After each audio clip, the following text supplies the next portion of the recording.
Welcome to BNEWS Weekly. I'm Phil Gallagher along with BNEWS Director Rich Hosford, BNEWS reporters Robert Paris and John Vias, Peter Brown with the weather, Maddie Shipka with the community calendar, and Liz Gillespie with sports. We'll give you all the info on that thrilling victory over Woburn. An observant member of the DPW's Buildings and Cemetery Division found roughly 40 undelivered or stolen packages at Chestnut Hill Cemetery. Burlington police decided to play mailmen and deliver them while investigating how they ended up there. Made national news, by the way, on Yahoo and a few other places. BNews Director Rich Hosford has more on this story, and we go to him now for that story. A number of Burlington residents were likely surprised to open their doors on Monday morning to be greeted by a member of the Burlington Police Department holding a package they likely thought had disappeared forever. And those packages, like the one seen here, would have been long gone if not for the work of a diligent Department of Public Works Cemeteries Division employee who found roughly 40 Amazon packages in a couple of trash cans at Chestnut Hill Cemetery.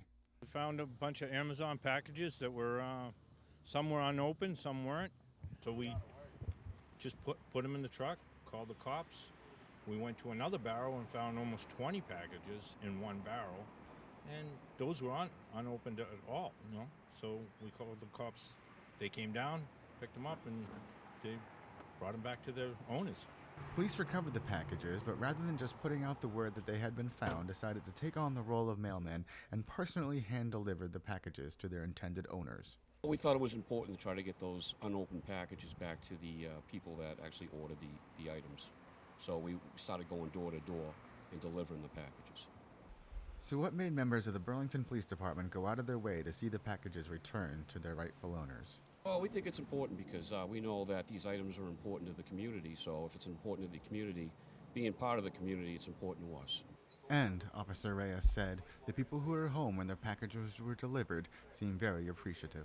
Yeah, I had a couple of people that were really grateful seeing us and that they were, after explaining the incident to them, they were really grateful having their packages back.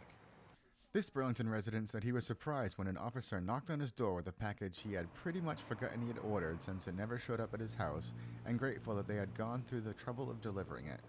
Yeah, I didn't quite know what was going on, but turns out you guys have been busy solving cases and retrieving everyone's stolen packages from Burlington here, which is great. I appreciate the groundskeeper and the Burlington Police Department there for following up on everything.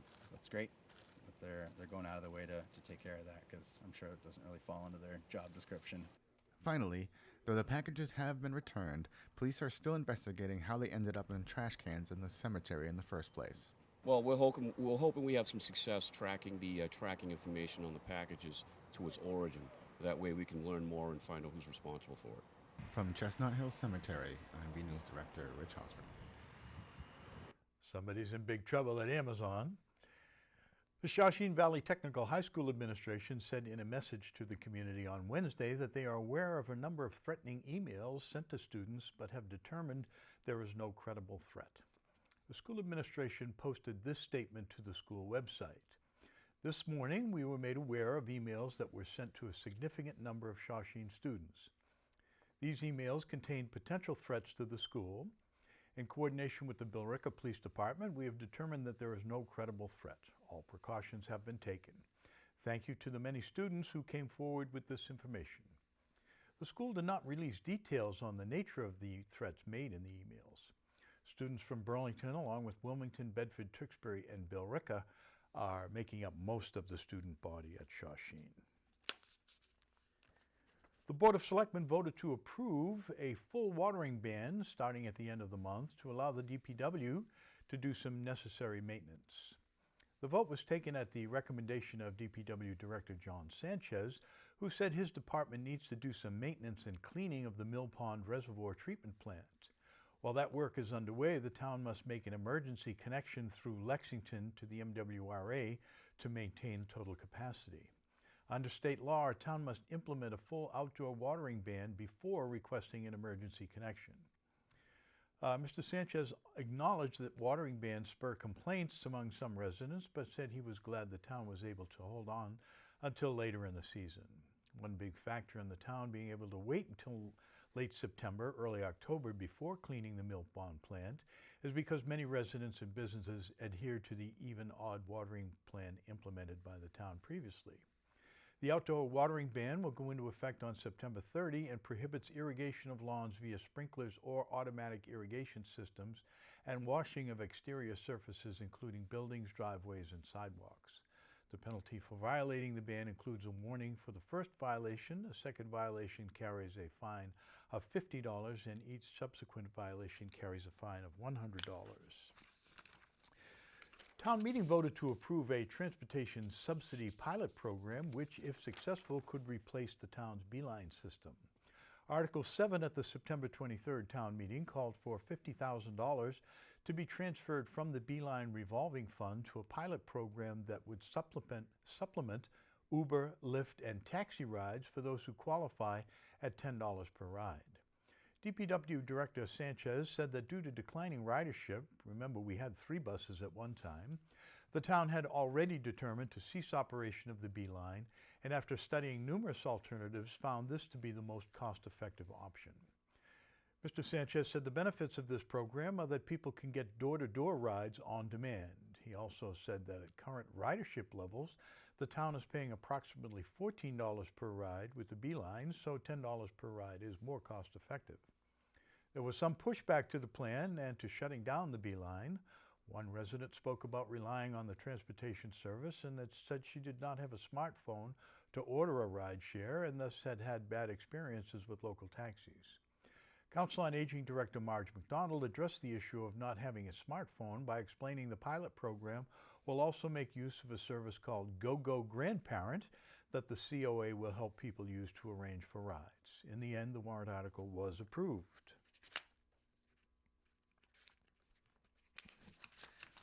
The Burlington Board of Health teamed up with the Medical Reserve Corps and Stericycle at Francis Wyman Elementary School to allow residents to drop off their household hazardous waste materials for another Household Hazardous Waste Collection Day. Say that 3 times fast. BNEWS reporter John Vias went to check it out and has this report. When household items containing chemicals and various fumes are no longer useful, they're brought over to the parking lot of Francis Wyman Elementary School. On Saturday, September 21st, the Burlington Board of Health brought back their Household Hazardous Waste Collection Day, giving residents a chance to drop off various items that could be deemed dangerous and taken care of in a safe manner. I caught up with Dr. Ed Weiner, chairman of the Board of Health, and spoke about the different materials being collected in the parking lot. Oil-based paint, a lot of motor oil, all kinds of pesticides, all kinds of things that don't belong in our trash. Different materials can age over time and can gain a higher chance of danger if not dealt with for a certain period of time.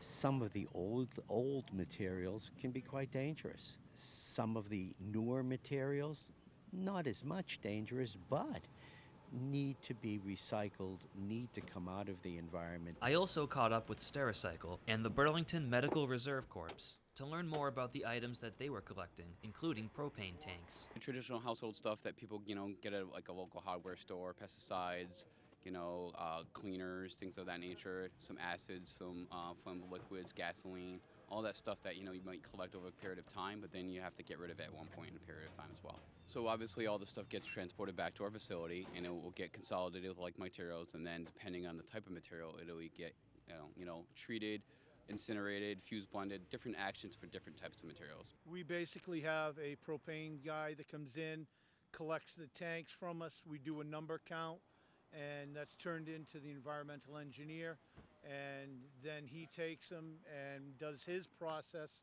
determines what tanks need to be totally thrown out into the scrap metal and what tanks can be recertified. The Burlington Historical Commission joined in as well for the chance of preserving anything that could be of importance to our town's history. So we have a lot of history from the 1960s and older that is ending up in a dumpster and then into a landfill. We're trying to capture it before that happens. Here at the hazardous waste sites, we've been able to get old oil cans, but we'd also like to capture other things, so we're passing out flyers to let people know if they have those things or they know that neighbors are moving out and throwing those away, please give us a call so we can take a look at them. Finally, Dr. Weiner states the importance of collecting things that we don't need in a safe and efficient manner. I think it's important to get things that we don't want in the environment that could cause problems. Some of the old pesticides, some of the paints that we need to get rid of, to get them out of here and to get them recycled in a safe way. From the parking lot of Francis Wyman Elementary School, I'm John Vias for BNEWS Weekly. After some lengthy discussion and debate, town meeting voted by a large majority to approve a warrant article that will allow the Nordblom Company to build 300 new units in the Northwest Park project in exchange for making a number of the units discounted for seniors. Attorney Bob Buckley of Reamer and Bronstein said the plan accomplishes two goals. It provides additional housing in the project that businesses in the park are looking to fill the needs of their employees. It also gives the town of Burlington an opportunity to provide housing options for seniors, especially current residents looking to downsize their homes, in less affordable units that don't fall under the state restrictions for traditional affordable housing. What the plan calls for is a text amendment to the PDD that currently limits the park to 300 units to be changed to allow for 600 units. These will be split between two buildings. Of those 600 units, 14%, or 42 units will be local senior preference units. Buckley said that these units will be set aside for public-private agreement between the town and the developer, and that the town will set the parameters to decide who qualifies to occupy them. Nordblom's Senior Vice President of Development and Director of Mixed-Use Projects, Todd Fremont Smith, said the units will be rented at approximately half the market value, or at roughly $1,400 per month. These would not be traditional affordable housing units as defined by the state. Instead, this plan calls for the town to create a committee with representatives of various boards, committees, and town meeting members to set the requirements for the qualifications. The developer pledged in the proposal to provide funds to hire an attorney or consultant to help the committee stay within state and federal housing laws. The committee will then come back to the developer with a proposed agreement between the town and Nordblom that both sides can agree upon.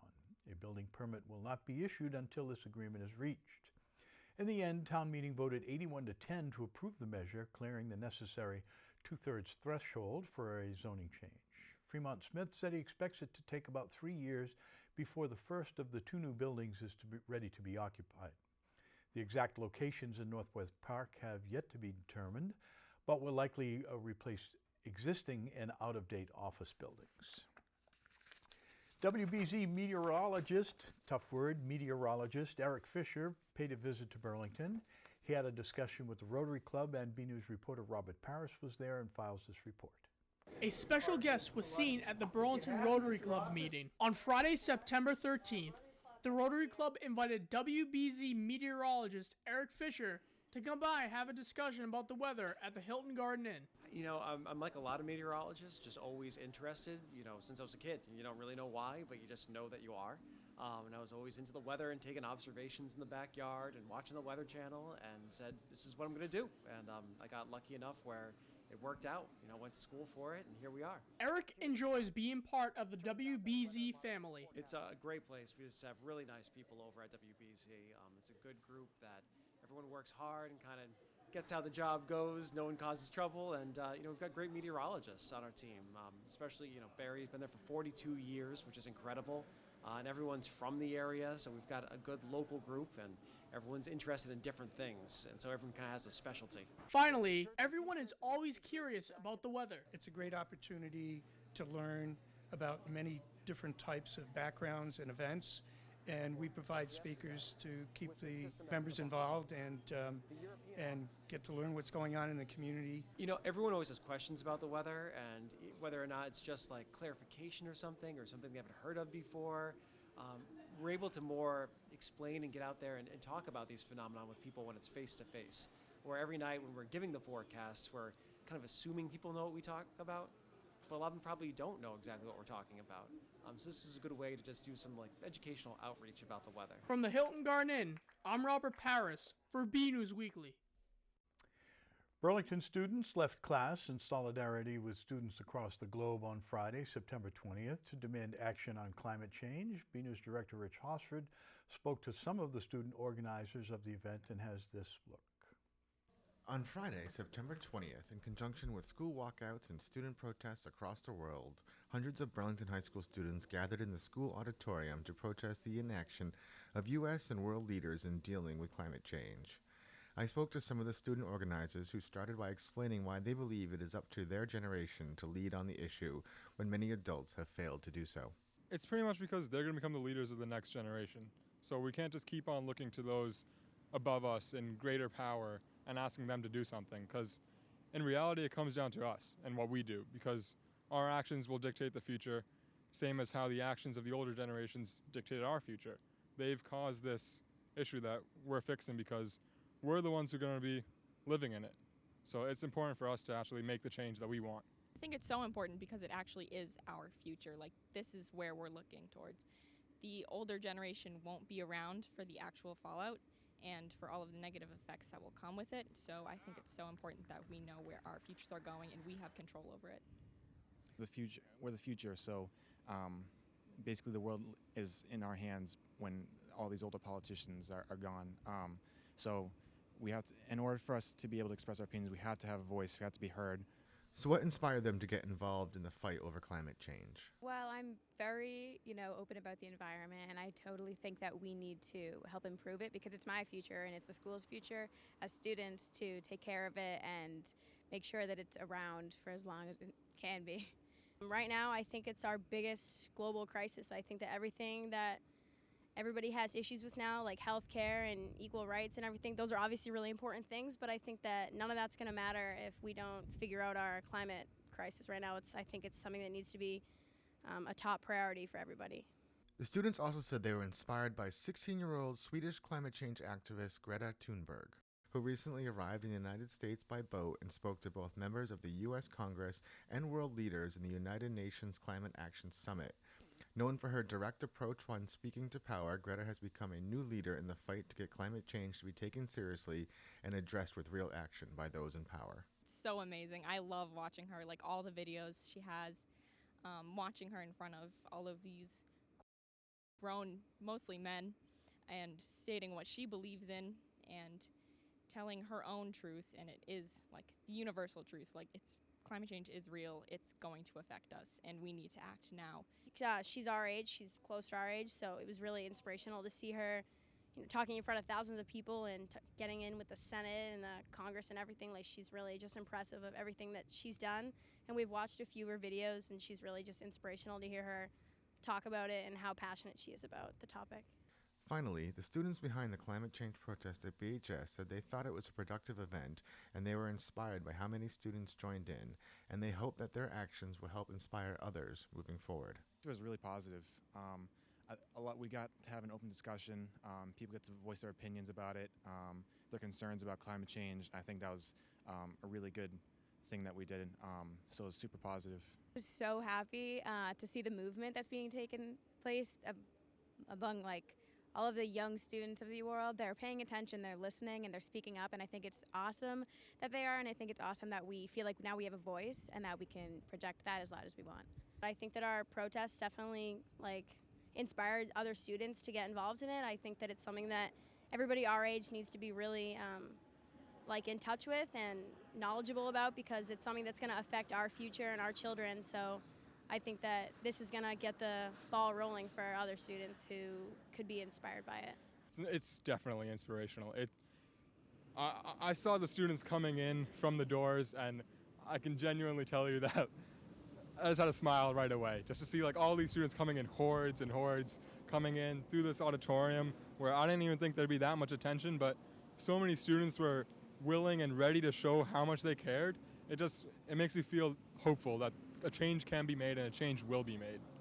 At Burlington High School, I'm BNEWS Director Rich Hosford.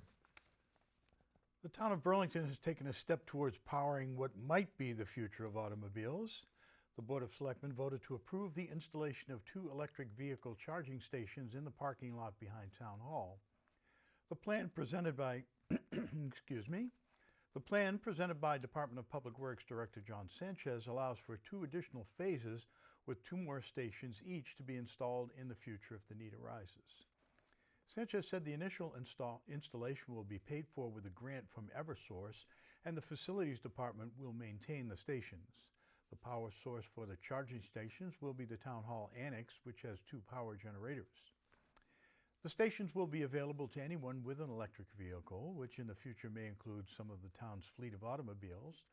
Such as these will be level 2 charging stations, meaning they will operate at 240 volts and will fully charge most vehicles in 2 to 3 hours.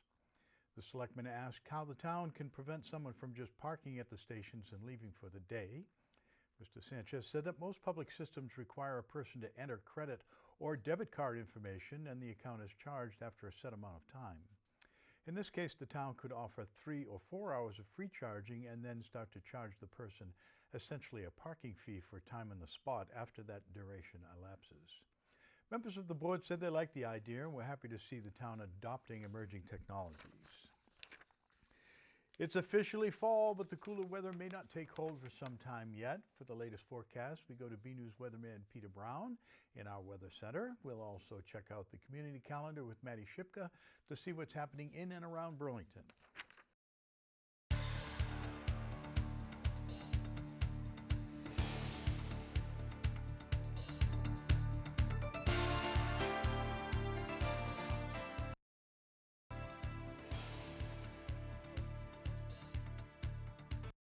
Well, hello everyone, and this is Peter Brown with a look at your weather for the next 7 days. I know, hard to believe, we are officially into autumn now. So summer has gone by the wayside, but you really can't tell that by the temperatures that we've been seeing in the Burlington area over the past week or so. Now, starting our period again on Friday, look at this. We're going to see really beautiful conditions for the end of September. Highs in the upper 70s to maybe 80. So this is definitely weather that's more typical of, say, the early to mid parts of August. So definitely not what we're used to seeing at this time of the year. So those of you who love the warm weather, this is definitely going to be the forecast for you. As you can see, we're going to be well above our average highs at this time of the year. That should be around 70 and not too far away from our record highs for this time of the year. In fact, we may see some pretty warm conditions as we head in towards the middle of next week at the start of October. And again, I know it's hard to believe that we're actually talking about October already. As you can see, as we get to the end of our period, our average highs are starting to tick down quite a bit now. We actually lose a couple of degrees every few days now, and our highs should only be in the mid-60s. But it looks like we're going to be a little bit warmer than that as we head towards the end of the period. And as you notice now, the days are definitely getting short as we head into autumn. So as we go ahead, let's take a look at what we're going to be expecting for our temperatures and precipitation in the Burlington area over the next 7 days or so. Now, taking a look at this map from the Climate Prediction Center, look at this. We're actually expecting to see pretty dry conditions here in the Burlington area, and in fact, all of New England all the way down into Florida. So if you like warm and dry weather, this is definitely going to be the week for you. And of course, if you're heading out to the West Coast, looks like that's where the bulk of the rain is really going to be coming up over the next 7 days. As we go ahead, we're going to take a look at what we're expecting for temperatures. And again, this is going to be something that should be no surprise, especially with the way that most of September has been going so far. Up here in the Burlington area, and in fact, most of maybe the eastern half of the country, we're expecting chances of above average temperatures to be pretty high as we go through the rest of the period. And as we start into October, we may be seeing temperatures, I know it's hard to believe, in the mid-80s going into the start of October. So definitely some warm weather ahead. So speaking about that, let's go ahead and take a look at our weather and our temperatures coming up for the next 7 days here in the Burlington area. And again, look at this starting on Friday. Absolutely beautiful conditions. And I just want to draw your attention to this. Again, no real chances of rain, not even spotty showers anywhere in the next 7 days. So that's going to be really beautiful if you're going to be out and about in the Burlington area. And again, temperatures in the upper 70s to start out a period on Friday. And look at this as we get into the weekend. Absolutely beautiful. In fact, I think on Saturday we might want to tack a couple of degrees onto that high of 80. We may see temperatures up into the mid-80s on Saturday, so a real summertime feel still with us here in Burlington. Now, as we go into the start of next week, the 76 looks like that might be a little bit warm. We might be seeing a little bit of a cool down for maybe the very start of the work week. But then as we get into this and we start out getting into October, look at this, temperatures getting up into and around 80. So some really beautiful conditions. Much warmer than average for the start of October. Very similar to what we saw actually last year. So everyone, definitely take advantage of this great weather. Get out there, enjoy the weather, and have a great week.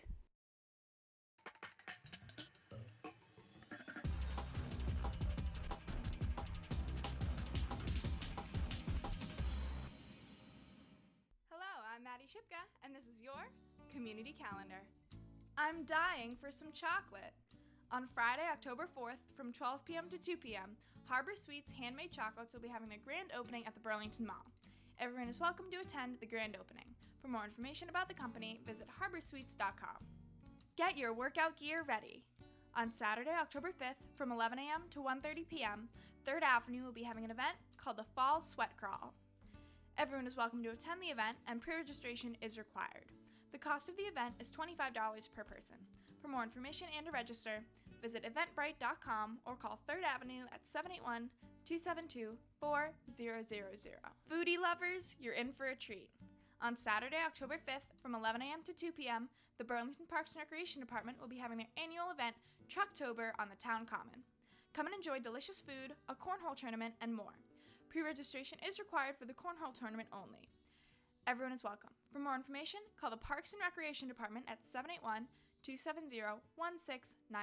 I'm Maddie Shipka, and this has been your Community Calendar. The fall sports season is well underway, and for the latest Red Devils action, we go now to BNEWS sports reporter Liz Gillespie for this week's sports report. Hey everyone, I'm Liz Gillespie for your weekly sports report. Burlington High sports are entering the midpoint of their season, and a few teams are doing fairly well. The boys' varsity soccer team had a home game against the Watertown Red Raiders on Wednesday afternoon at the Marshall Simons Middle School Brush Field. The Red Devils lost in a close one, 2-1, against the Raiders. Although they lost, Juan Zambrano got Burlington on the board late in the second half. The boys currently stand at 1-1-4 in their conference. The boys will travel to take on the Melrose Red Raiders on Friday afternoon. Girls varsity soccer also played the Watertown Red Raiders at Victory Field in Watertown. No one went home happy in that game, as the game ended in a rare tie as neither team was able to put the ball in the net. The Lady Devils will also travel to Melrose on Friday. The Lady Devils volleyball team once again had a shutout on Wednesday afternoon when the girls faced the winless Watertown Red Raiders at home. The final score was 3-0 Burlington. The team is currently 7-1 in their conference.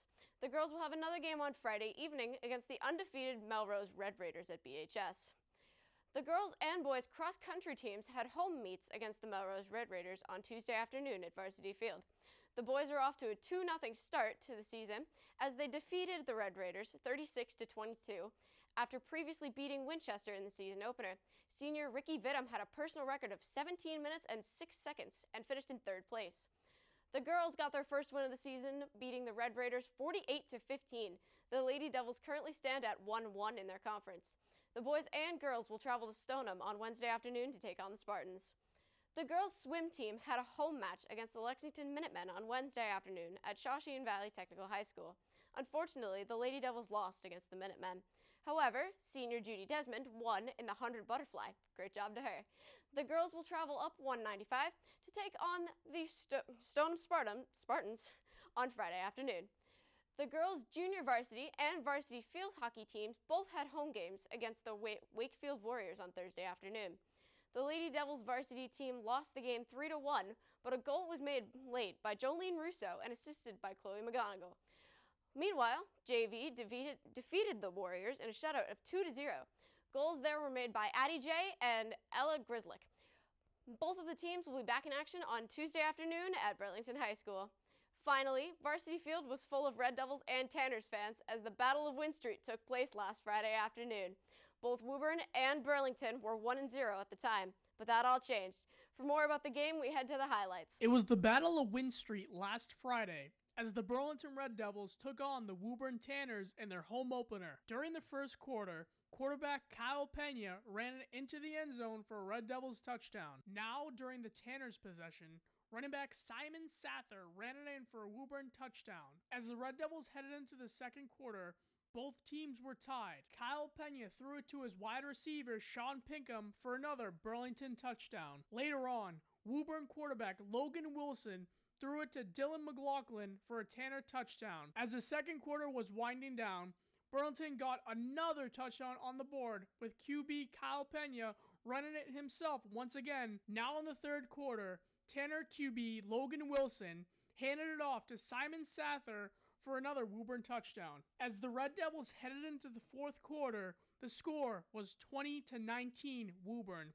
QB Kyle Pena ran it in again for another Burlington touchdown. Burlington won the home opener with the final score 27-20. The Red Devils will face the Watertown Red Raiders on Friday night at Victory Field. Burlington and Watertown are both 2-0. And that's all for your weekly sports report. I'm Liz Gillespie, back to you guys in the studio. Another week, another photo to highlight. This week we have a photo capturing the natural beauty of Burlington. It was sent in by Cheryl Kozer and shows a sunset in progress over the Burlington Reservoir. A great shot from one of the best places for a walk in nature in Burlington. Thanks for the photo, Cheryl. We'd like to see your photos. They could be of something you see around town, the weather outside your own door, or even photos of your family members, friends, and pets. Whatever you think is interesting and would like to share with us and the community. Email your photos to bcat@bcattv.org with the subject line Photo of the Week. Okay, that's it from the news desk here at BNEWS Weekly. I'm Phil Gallagher, along with Rich Hosford, Robert Parris, John Vias, Peter Brown, Maddie Shipka, and Liz Gillespie. Thank you for joining us.